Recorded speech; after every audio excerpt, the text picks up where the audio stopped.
의로운 리더가 되라. 두 번째, 느헤미야 5장 14절에서 19절 말씀. 전편에 이어서 계속됩니다.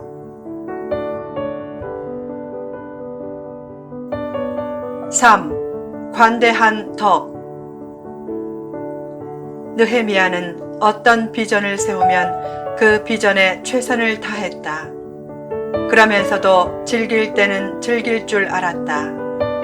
그는 총독의 녹을 받지 않았지만 거룩한 비전에 동참한 사람들을 위해 매일 일정량의 음식물을 받고 10일에 한 번씩은 포도주까지 구비해서 동력자들을 격려했다.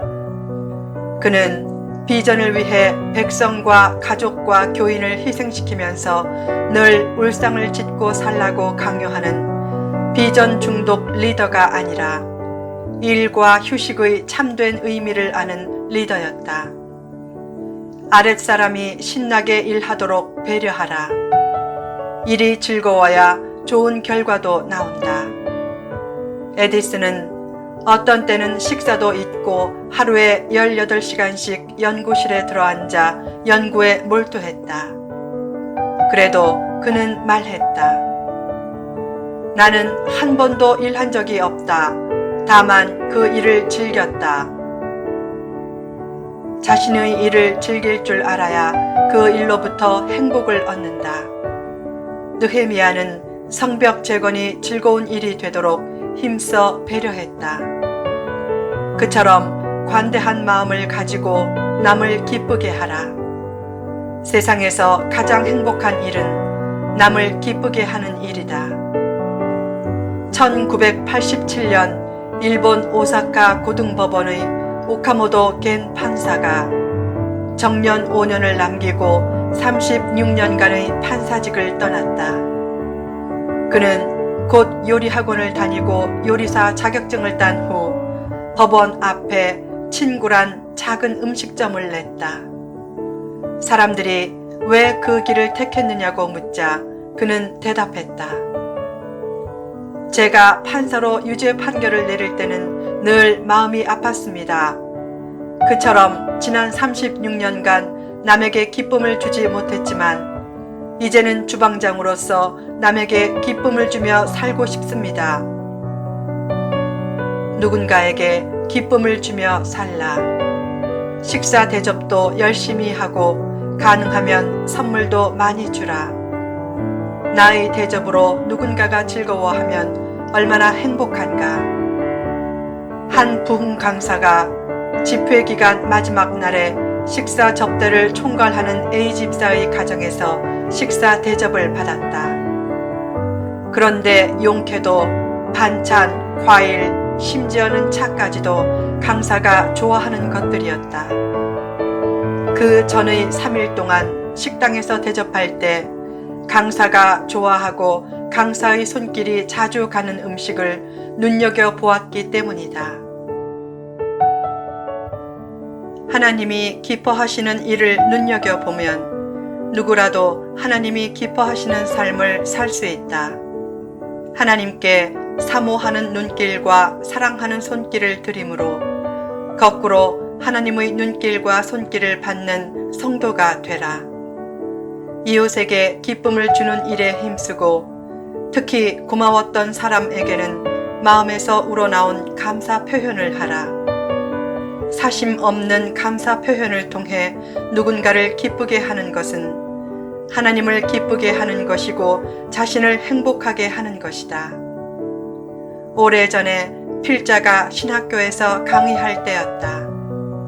어느 날 제출된 쪽지 시험지 속에서 출처불명의 작은 편지지를 발견했다. 그 편지지 안에는 10,000원짜리 지폐와 간단한 이런 메모가 있었다. 목사님, 감사해요. 정말 작은 마음의 표현이지만 맛있는 거 사드세요. 목사님을 닮고 싶고 사모하는 마음은 무지 커요. 최고의 것을 드리게 하심을 감사드려요. 그 일은 신학교에서 강의할 때 겪었던 가장 감동적인 일이었다. 자신의 최고의 것인 10,000원을 들인 신학생은 분명히 가난한 신학생이었을 것이다. 그때 얼마나 감격했는지 그 가난한 신학생이 준 10,000원짜리 지폐를 붙들고 한참 동안 축복 기도를 간절히 했다. 하나님, 최고의 것을 드린 이 학생에게 최고의 것을 주소서. 축복의 원리는 간단하다. 하나님을 감격시키면 된다.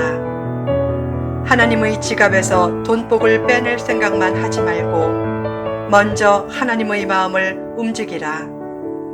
남에게 기쁨을 주려고 하라. 특히 어려운 환경에서 영혼 구원을 위해 애쓰는 선교사에게 힘을 보태주려고 해보라. 사심 없는 마음으로 하나님과 사람을 기쁘게 하면 하나님의 최상의 축복은 그를 결코 비켜가지 않을 것이다.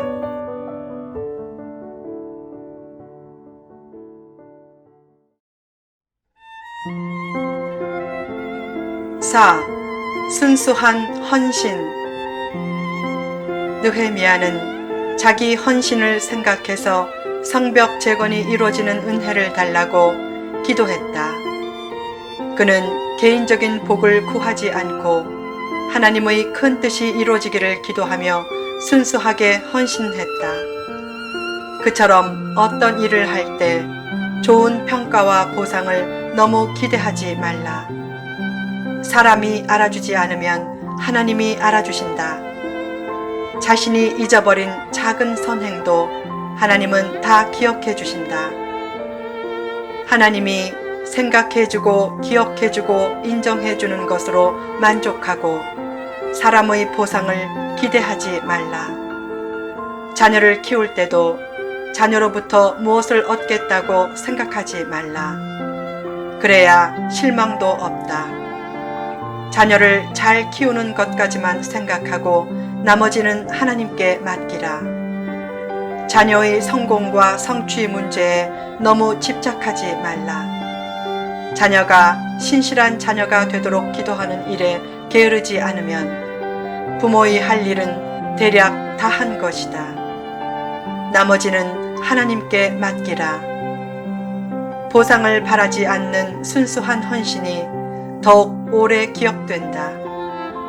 자가용 차를 오래 타면 자가용 차에게도 정이 든다. 오랜 세월 동안 충성스럽게 자신을 태워준 차가 정말 고맙게 느껴진다.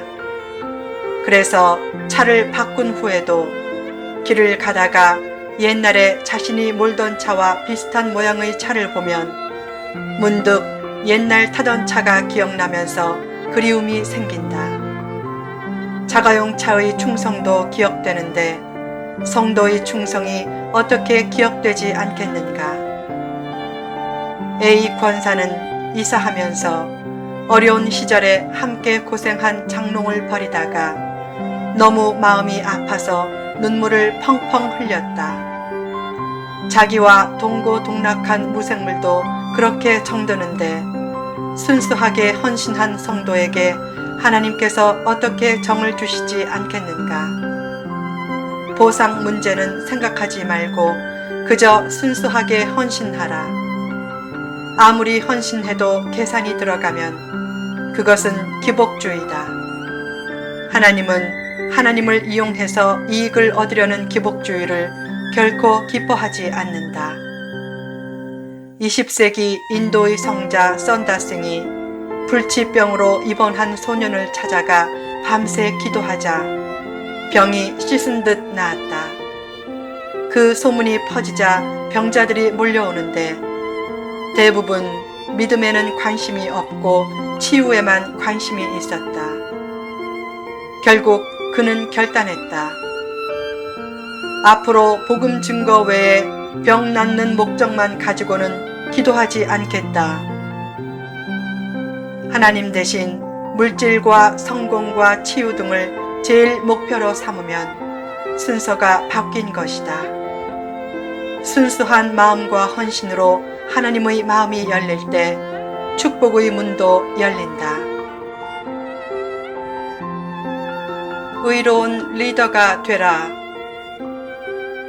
세상에 빛을 비춰줄 느헤미야와 같은 거룩한 큰손이 되려고 하라. 인물 한 사람이 가정을 살리고 교회를 살리고 나라를 살릴 수 있다. 특히 하나님이 기뻐하시는 리더가 되려면 리더에게 요구되는 자질을 배양하고 작은 것부터 실천하라. 자신이 본을 보이면 자신이 느헤미야처럼 되든지 아니면 자신을 보고 영향을 받은 누군가가 느헤미야처럼 된다.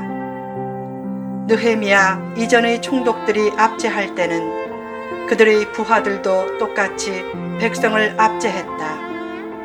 반면에 느헤미야가 사랑으로 헌신하니까 그의 부하들도 똑같이 헌신했다. 나쁜 일도 전염이 되지만 좋은 일도 전염이 된다. 그러므로 누가 어떻게 되기를 원하면 먼저 그렇게 되라. 자녀가 거룩한 큰손이 되기를 원하면 자신이 먼저 거룩한 큰손이 되려고 하라. 자신이 바르게 살려는 모습을 보여주면 자녀를 비롯해서 누군가가 바르게 사는 길로 따라 나설 것이다. 세상에는 잘 되어야 마땅한 사람이 잘못되고 잘못되어야 마땅한 사람이 잘 되는 부조리와 부정의가 많다. 그런 세상에서 누구보다 필요한 존재가 의로운 리더다. 정치 리더의 가장 큰 숙제도 강자에게 나눔을 설득하고 약자의 눈물을 닦아주는 것이다. 그 눈물을 닦아주는 방법이 의롭지 않으면 또 다른 눈물이 생겨나기에 약자의 눈물을 닦아주는 일은 의로운 눈물을 흘릴 줄 아는 리더를 통해 달성될 수 있다. 희생할 줄 아는 마음을 가지고 하나님의 뜻과 비전에 순수하게 헌신함으로 느헤미야와 같은 의로운 리더가 되라.